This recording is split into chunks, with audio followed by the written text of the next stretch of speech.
The other side of the spectrum, which I think it probably hits a little closer to home. I know that for me, I've probably been influenced by this camp more. Some of us might even be kind of various shades of this, but I call it the fundamentalist side of the spectrum.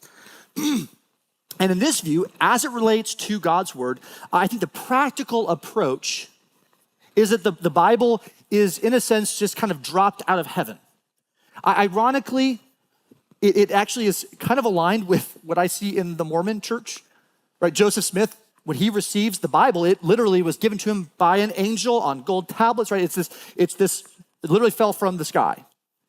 And I think sometimes, my fundamentalist friends, we approach the Bible as a purely divine work, right? It was given to God, and there are some even more extreme things like the King James only crowd. There's some extreme versions of this.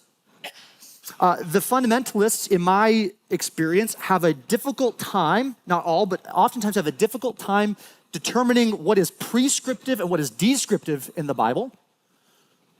Right? Again, in extreme cases, so I'm going to poke the extremes here. Extreme cases, they have at times advocated for total war policies because we see total war in the Old Testament.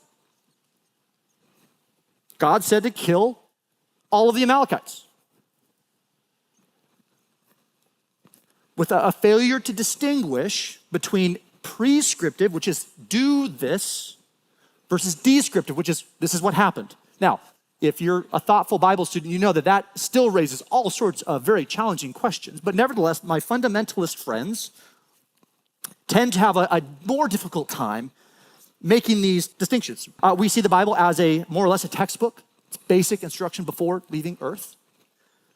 And what I see as, and though I have to admit I'm a little more sensitive and sympathetic with my fundamentalist friends, when you push it to the extreme, I think you are left with Bible-bashing legalism and self-righteousness.